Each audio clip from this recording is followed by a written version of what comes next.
Cuba missile crisis. Cuba missile crisis 16 अक्टूबर से लेकर 29 अक्टूबर 1962 के बीच में यूएसए और यूएसएसआर के बीच में चलने वाला एक स्टैंड ऑफ है। आइए दोस्तों, हम इसके बैकग्राउंड, ये क्यों हुआ, कैसे हुआ और इसके कारणों को जानने की कोशिश करते हैं। जैसा कि आप सभी जानते हैं कि आफ्टर सेकेंड वर्ल्ड वॉर दुनिया दो ध्रुवों में बट गई थी। एक थी Soviet lead socialist ideology and second one was USA lead capitalist ideology. तो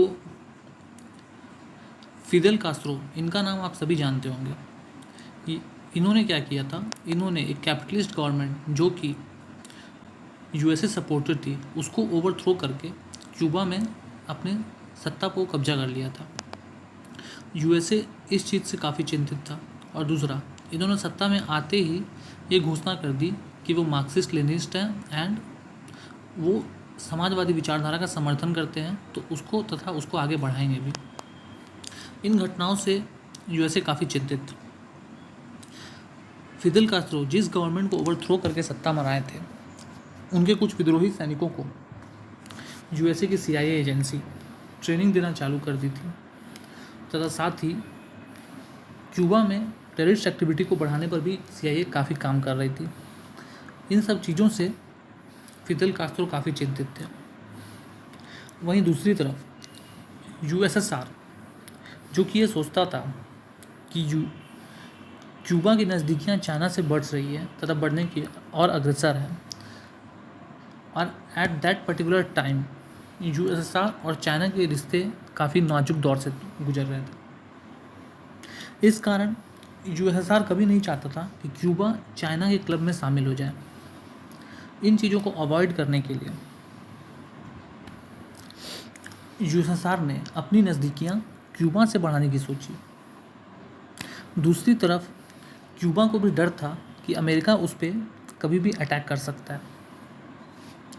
और दोस्तों, हम सभी जानते हैं कि ड्यूरिंग कोल्ड वॉर यूएसए और यूएसएसआर एक दूसरे को काउंटर करने की काफ़ी कोशिश कर रहे थे।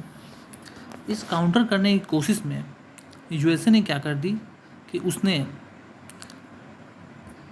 तुर्की और इटली में अपने परमाणु मिसाइलों को तैनात कर दिया था, ताकि वो मॉस्को पर कभी भी डायरेक्ट अटैक कर सकता था।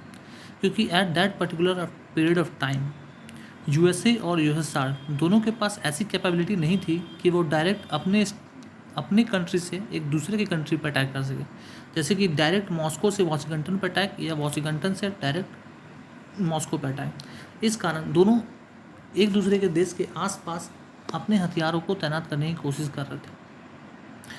तो जैसा कि मैंने बताया कि 1961 में यूएसए ने तुर्की और इटली के पास अपने परमाणु हथियारों को तैनात कर रखा था, ताकि कभी भी किसी भी मिस एडवेंचर होने की स्थिति में वो डायरेक्ट परमाणु हमला मॉस्को पे कर सके। यूएसएसआर की जो खुफिया एजेंसी थी केजीबी, जिसके बारे में आप सभी जानते होंगे, उसे इस बात की जानकारी मिल गई। तो एक तो ये घटना हो गई कि उसे ये पता चल चुका था कि तुर्की और इटली में परमाणु हथियार की तैनाती अमेरिका ने कर दी है। तथा साथ ही उसे इस बात का भी डर था, अगर वो क्यूबा का सपोर्ट नहीं करेगा तो क्यूबा चाइना के पाले में जा सकता है। इन सब बातों को लेकर उस समय के जो यूएसएसआर के सेक्रेटरी थे निकिता क्रुश्चेव, उसने यह घोषणा कर दी कि वो क्यूबा को प्रोटेक्ट करेगा। और साथ ही क्यूबा के जो प्रेसिडेंट थे फिदेल कास्ट्रो, उन्हें भी इस बात का डर था कि कहीं अमेरिका ना उस पर अटैक ना कर दे। इस कारण यूएसएसआर ने क्या योजना बनाई कि वो क्यूबा में मिसाइल लॉन्चिंग फैसिलिटीज़ की स्थापना करेगा, और सीक्रेटली बहुत सारे हथियारों को यूएसएसआर ने क्यूबा में तैनात भी कर दिया। इन सब बातों की जानकारी यूएसए को तब पता चली जब यूएसए की एक स्पाई एयरक्राफ्ट क्यूबा के ऊपर से रवाना होती है, तो उसे इस बातों को पता चल जाता है। परंतु 1962 में इलेक्शन था यूएसए में, इसलिए यूएसए नहीं चाहते थे कि वो इस बात को एक्सपोज कर दें। But after election John F Kennedy ने सोचा कि हम डायरेक्ट क्यूबा पे एयर स्ट्राइक करेंगे। बट उन्हें लगा कि ये एक डायरेक्ट कन्फ्रंटेशन की स्थिति में वे दोनों आ जाएंगे, यूएसए वर्सेस यूएसएसआर, तो वो इस चीज़ों को अवॉइड करना चाहते थे। फिर उन्होंने सोचा कि हम क्यों ना क्यूबा की नेवल ब्लॉकेट कर दें।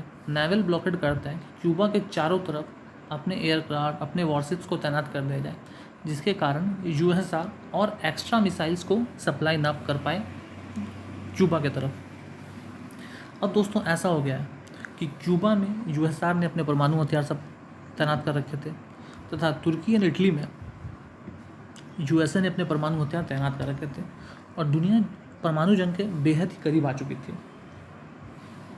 फिर दोस्तों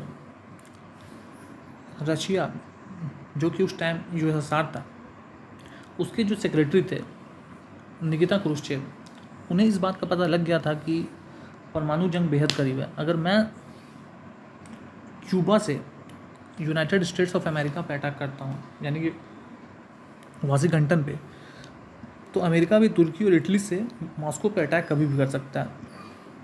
तो एक बेहद ही खतरनाक स्थिति उत्पन्न हो चुकी थी।